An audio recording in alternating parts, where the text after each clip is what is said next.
Chapter 5 of The Mind and Its Education. Chapter 5. Habit. Habit is our best friend or worst enemy. We are walking bundles of habits. Habit is the flywheel of society, keeping men patient and docile in the hard or disagreeable lot which some must fill. Habit is a cable which we cannot break. So say the wise men. Let me know your habits of life, and you have revealed your moral standards and conduct.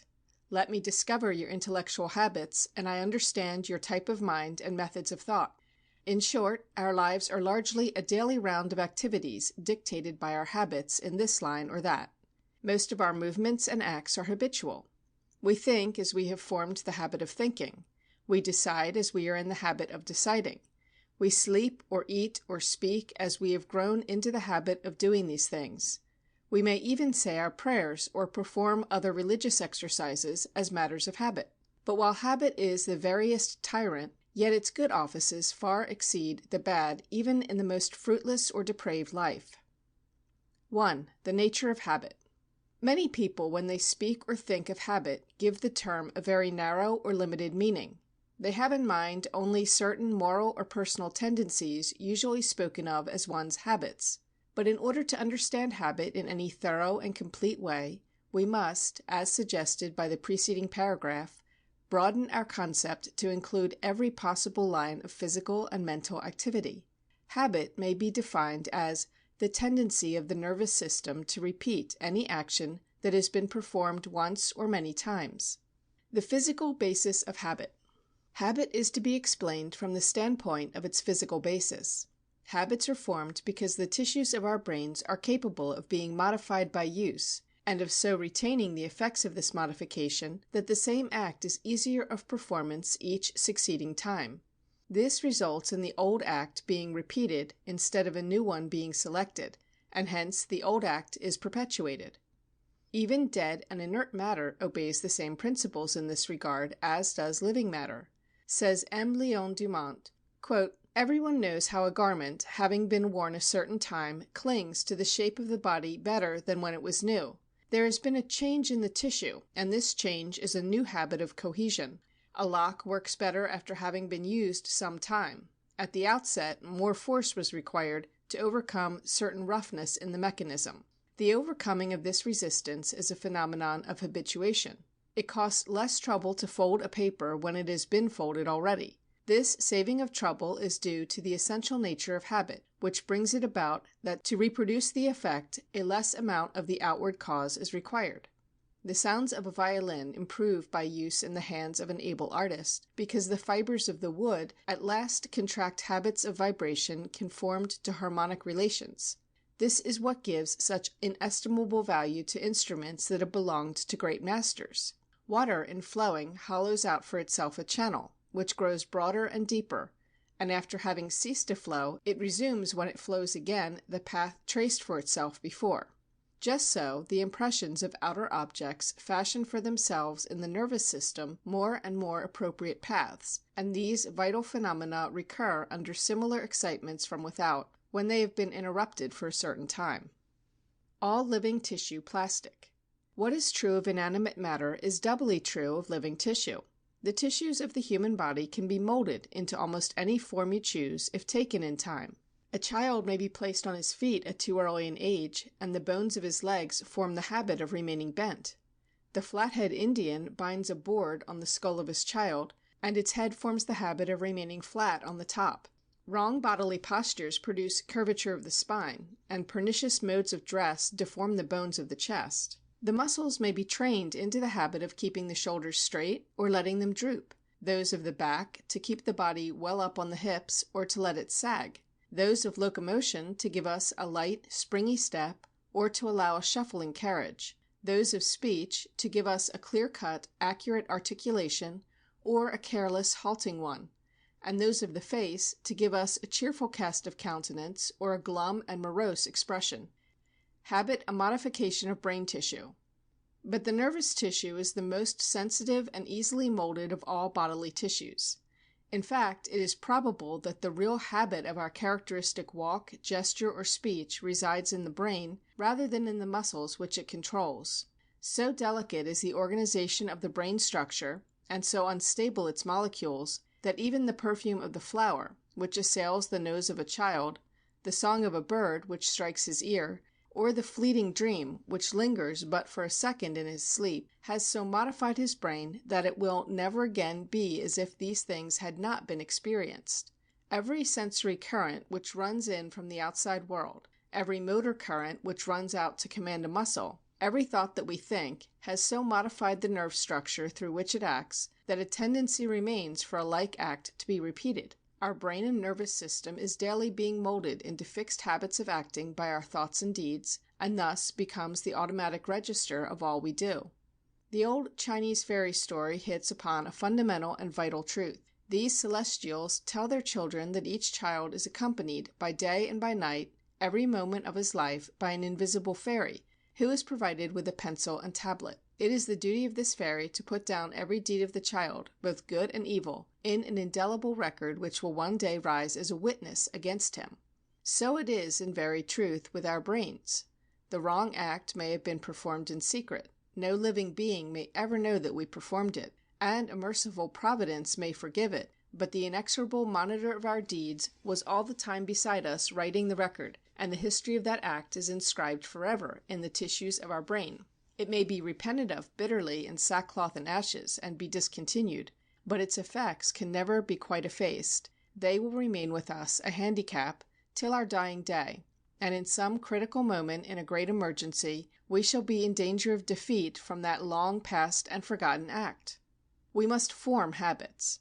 We must, then, form habits. It is not at all in our power to say whether we will form habits or not.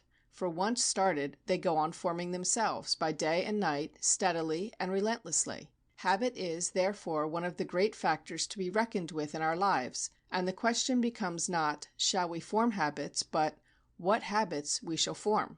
And we have the determining of this question largely in our own power, for habits do not just happen, nor do they come to us ready-made. We ourselves make them from day to day through the acts we perform, and in so far as we have control over our acts, in that far we can determine our habits. 2. The place of habit in the economy of our lives. Habit is one of nature's methods of economizing time and effort, while at the same time securing greater skill and efficiency. This is easily seen when it is remembered that habit tends towards automatic action, that is, towards action governed by the lower nerve centers and taking care of itself, so to speak, without the interference of consciousness. Everyone has observed how much easier in the performance and more skillful in its execution is the act, be it playing a piano, painting a picture, or driving a nail, when the movements involved have ceased to be consciously directed and become automatic. Habit increases skill and efficiency. Practically all increase in skill, whether physical or mental, depends on our ability to form habits. Habit holds fast to the skill already attained, while practice or intelligence makes ready for the next step in advance. Could we not form habits, we should improve but little in our way of doing things, no matter how many times we did them over. We should now be obliged to go through the same bungling process of dressing ourselves as when we first learned it as children. Our writing would proceed as awkwardly in the high school as the primary. Our eating as adults would be as messy and wide of the mark as when we were infants, and we should miss in 1,000 ways the motor skill that now seems so easy and natural. All highly skilled occupations, and those demanding great manual dexterity, likewise depend on our habit-forming power for the accurate and automatic movements required. So with mental skill. A great portion of the fundamentals of our education must be made automatic, must become matters of habit. We set out to learn the symbols of speech. We hear words and see them on the printed page. Associated with these words are meanings or ideas.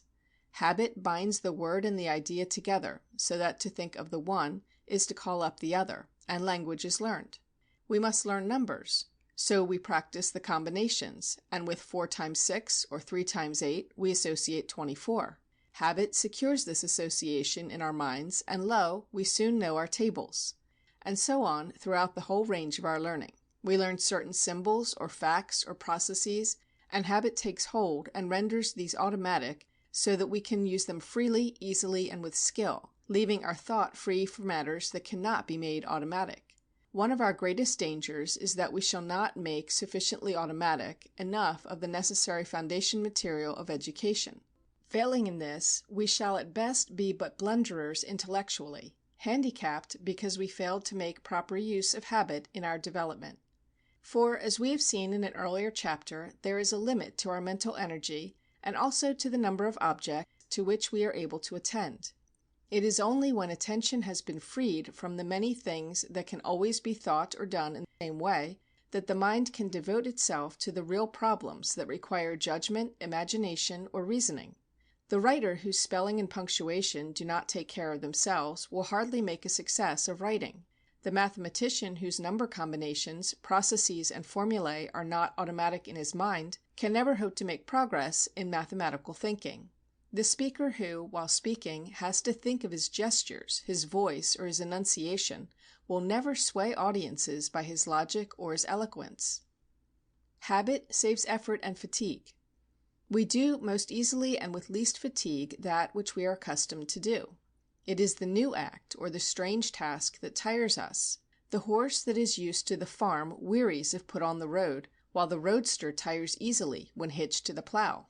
The experienced penman works all day at his desk without undue fatigue, while the man more accustomed to the pick and the shovel than to the pen is exhausted by a half-hour's writing at a letter. Those who follow a sedentary and inactive occupation do not tire by much sitting, while children or others used to freedom and action may find it a wearisome task merely to remain still for an hour or two. Not only would the skill and speed demanded by modern industry be impossible without the aid of habit, but without its help none could stand the fatigue and strain. The new workman placed at a high-speed machine is ready to fall from weariness at the end of his first day. But little by little he learns to omit the unnecessary movements, the necessary movements become easier and more automatic through habit, and he finds the work easier. We may conclude, then, that not only do consciously directed movements show less skill than the same movements made automatic by habit, but they also require more effort and produce greater fatigue. Habit economizes moral effort. To have to decide each time the question comes up whether we will attend to this lecture or sermon or lesson, whether we will persevere and go through this piece of disagreeable work which we have begun, whether we will go to the trouble of being courteous and kind to this or that poor or unlovely or dirty fellow mortal, whether we will take this road because it looks easy, or that one because we know it to be the one we ought to take, whether we will be strictly fair and honest when we might just as well be the opposite, whether we will resist the temptation which dares us, whether we will do this duty, hard though it is, which confronts us. To have to decide each of these questions every time it presents itself is to put too large a proportion of our thought and energy on things which should take care of themselves. For all these things should early become so nearly habitual that they can be settled with the very minimum of expenditure of energy when they arise. The habit of attention. It is a noble thing to be able to attend by sheer force of will when the interest lags, or some more attractive thing appears, but far better is it so to have formed the habit of attention that we naturally fall into that attitude when this is the desirable thing. To understand what I mean, you only have to look over a class or an audience and note the different ways which people have of finally settling down to listening. Some with an attitude which says, "Now here I am, ready to listen to you if you will interest me, otherwise not." Others with a manner that says, "I did not really come here expecting to listen, and you will have a large task if you interest me. I never listen unless I am compelled to, and the responsibility rests on you." Others plainly say, "I really mean to listen, but I have hard work to control my thoughts, and if I wander I shall not blame you altogether. It is just my way." And still others say, "When I am expected to listen, I always listen, whether there is anything much to listen to or not. I have formed that habit, and so have no quarrel with myself about it. You can depend on me to be attentive, for I cannot afford to weaken my habit of attention whether you do well or not." Every speaker will clasp these last listeners to his heart and feed them on the choicest thoughts of his soul. They are the ones to whom he speaks, and to whom his address will appeal.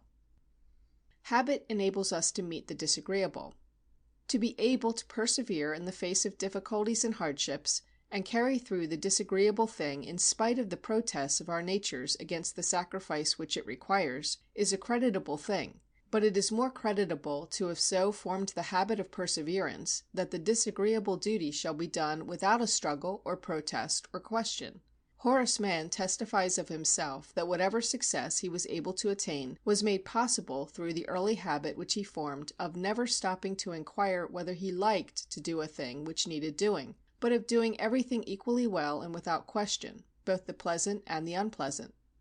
The youth who can fight out a moral battle and win against the allurements of some attractive temptation is worthy the highest honor and praise. But so long as he has to fight the same battle over and over again, he is on dangerous ground morally. For good morals must finally become habits, so ingrained in us that the right decision comes largely without effort and without struggle. Otherwise the strain is too great, and defeat will occasionally come, and defeat means weakness and at last disaster, after the spirit has tired of the constant conflict. And so on in 100 lines.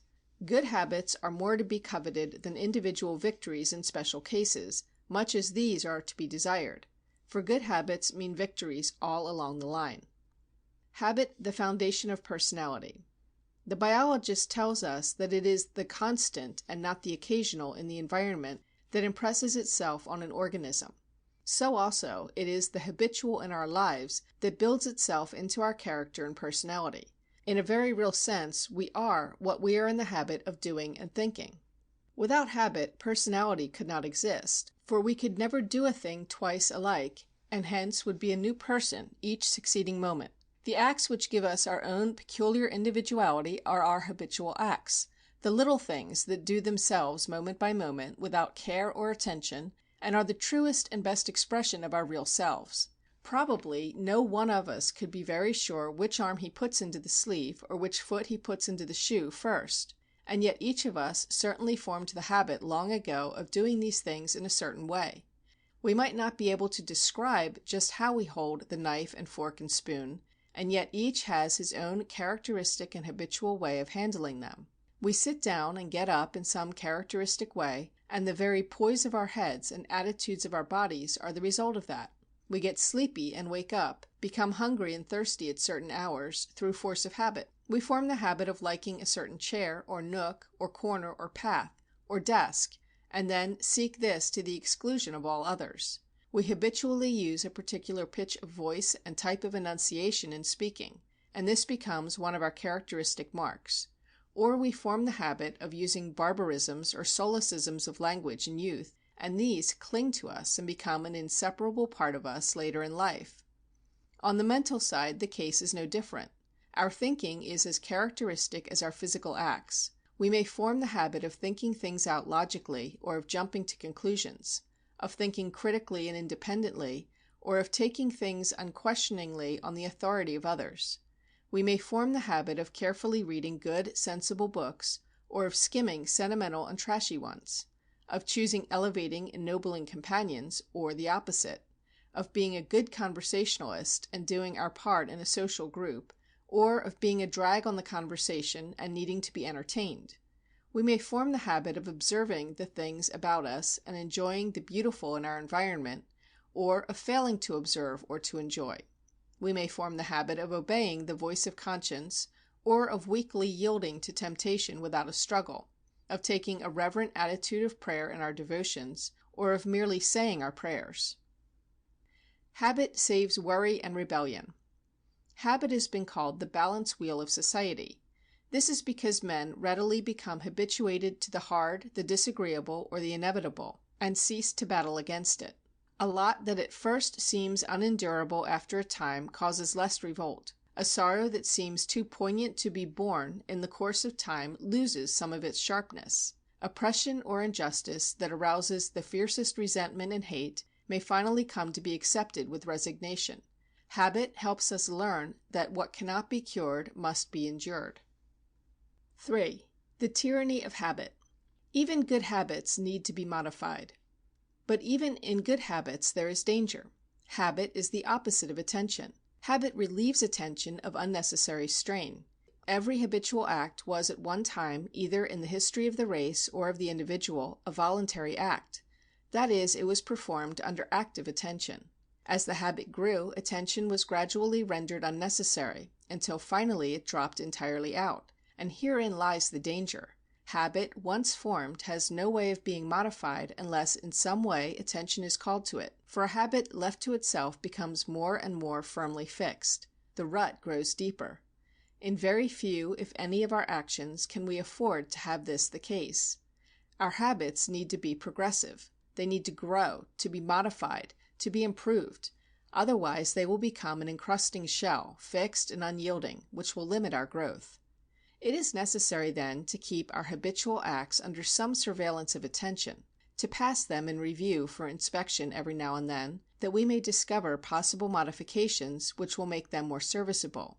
We need to be inventive, constantly to find out better ways of doing things. Habit takes care of our standing, walking, and sitting. But how many of us could not improve his poise and carriage if he would? Our speech has become largely automatic, but no doubt all of us might remove faults of enunciation, pronunciation, or stress from our speaking. So also we might better our habits of study and thinking, our methods of memorizing, or our manner of attending. The tendency of ruts. But this will require something of heroism, for to follow the well-beaten path of custom is easy and pleasant, while to break out of the rut of habit and start a new line of action is difficult and disturbing. Most people prefer to keep doing things as they always have done them, to continue reading and thinking and believing as they have long been in the habit of doing, not so much because they feel that their way is best, but because it is easier than to change. Hence, the great mass of us settle down on the plane of mediocrity and become old fogey. We learn to do things passably well, cease to think about improving our ways of doing them, and so fall into a rut. Only the few go on. They make use of habit as the rest do, but they also continue to attend at critical points of action, and so make habit an ally in place of accepting it as a tyrant. 4. Habit forming a part of education. It follows from the importance of habit in our lives that no small part of education should be concerned with the development of serviceable habits. Says James, quote, "Could the young but realize how soon they will become mere walking bundles of habits, they would give more heed to their conduct while in the plastic state. We are spinning our own fates, good or evil, and never to be undone.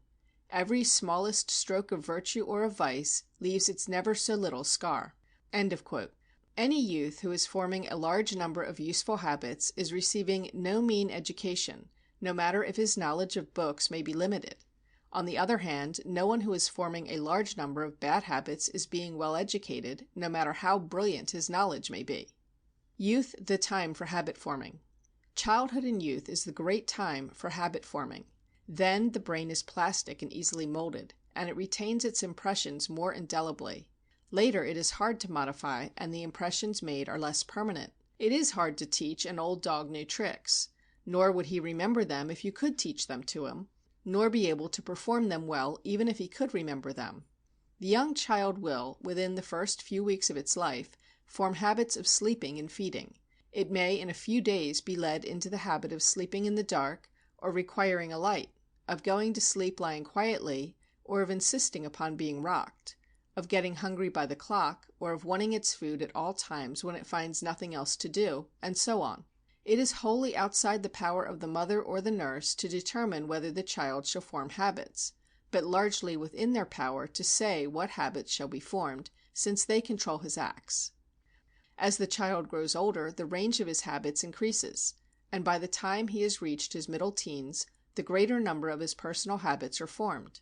It is very doubtful whether a boy who has not formed habits of punctuality before the age of 15 will ever be entirely trustworthy in matters requiring precision in this line.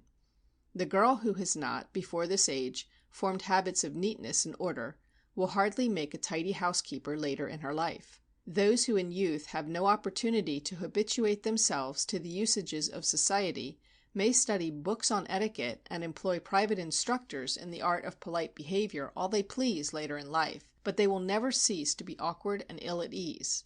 None are at a greater disadvantage than the suddenly grown rich who attempt late in life to surround themselves with articles of art and luxury, though their habits were all formed amid barrenness and want during their earlier years. The habit of achievement. What youth does not dream of being great or noble or a celebrated scholar? and how few there are who finally achieve their ideals.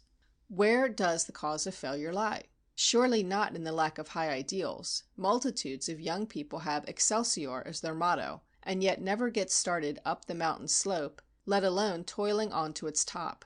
They've put in hours dreaming of the glory farther up, and have never begun to climb. The difficulty comes in not realizing that the only way to become what we wish or dream that we may become is to form the habit of being that thing. To form the habit of achievement, of effort, of self-sacrifice if need be. To form the habit of deeds along with dreams. To form the habit of doing. Who of us has not at this moment lying in wait for his convenience in the dim future a number of things which he means to do just as soon as this term of school is finished, or this job of work is completed, or when he is not so busy as now? And how seldom does he ever get at those things at all? Darwin tells that in his youth he loved poetry, art, and music, but was so busy with his scientific work that he could ill spare the time to indulge these tastes. So he promised himself that he would devote his time to scientific work and make his mark in this. Then he would have time for the things that he loved, and would cultivate his taste for the fine arts. He made his mark in the field of science, and then turned again to poetry, to music, to art. But alas, they were all dead and dry bones to him, without life or interest. He had passed the time when he could ever form the taste for them. He had formed his habits in another direction, and now it was forever too late to form new habits. His own conclusion is, that if he had his life to live over again, he would each week listen to some musical concert and visit some art gallery, and that each day he would read some poetry, and thereby keep alive and active the love for them. So every school and home should be a species of habit factory, a place where children develop habits of neatness, punctuality, obedience, politeness, dependability, and the other graces of character. 5. Rules for habit forming. James's 3 maxims for habit forming. On the forming of new habits and the leaving off of old ones, I know of no better statement than that of James, based on Bain's chapter on moral habits. I quote this statement at some length. Quote, "In the acquisition of a new habit, or the leaving off of an old one, we must take care to launch ourselves with as strong and decided an initiative as possible. Accumulate all the possible circumstances which shall reinforce right motives. Put yourself assiduously in conditions that encourage the new way. Make engagements incompatible with the old. Take a public pledge if the case allows. In short, develop your resolution with every aid you know. This will give your new beginning such a momentum that the temptation to break down will not occur as soon as it otherwise might, and every day during which a breakdown is postponed adds to the chances of its not occurring at all. The second maxim is, never suffer an exception to occur until the new habit is securely rooted in your life. Each lapse is like letting fall a ball of string which one is carefully winding up. A single slip undoes more than a great many turns will wind again. Continuity of training is the great means of making the nervous system act infallibly right. The need of securing success nerves one to future vigor. A third maxim may be added to the preceding pair. Seize the very first possible opportunity to act on every resolution you make, and on every emotional prompting you may experience in the direction of the habits you aspire to gain. It is not in the moment of their forming, but in the moment of their producing motor effects, that resolves and aspirations communicate the new set to the brain." End of quote. The preponderance of good habits over bad. And finally, let no one be disturbed or afraid because in a little time you become a walking bundle of habits, for in so far as your good actions predominate over your bad ones, that much will your good habits outweigh your bad habits. Silently, moment by moment, efficiency is growing out of all worthy acts done. Every bit of heroic self-sacrifice, every battle fought and won, every good deed performed is being irradicably credited to you in your nervous system, and will finally add its might toward achieving the success of your ambitions. 6. Problems in observation and introspection. 1. Select some act which you have recently begun to perform, and watch it grow more and more habitual. Notice carefully for a week, and see whether you do not discover some habits which you did not know you had. Make a catalogue of your bad habits, of the most important of your good ones. 2. Set out to form some new habits which you desire to possess, also to break some undesirable habit, watching carefully what takes place in both cases and how long it requires. 3. Try the following experiment and relate the results to the matter of automatic control brought about by habit. Draw a star on a sheet of cardboard. Place this on a table before you, with a hand mirror so arranged that you can see the star in the mirror. Now trace the outline of the star with a pencil, looking steadily in the mirror to guide your hand. Do not lift the pencil from the paper from the time you start until you finish. Have others try this experiment. 4. Study some group of pupils for their habits: 1. Of attention, 2. Of speech, 3. Of standing, sitting, and walking, 4. Of study. Report on your observations and suggest methods of curing bad habits observed. 5. Make a list of mannerisms you have observed and suggest how they may be cured. 6.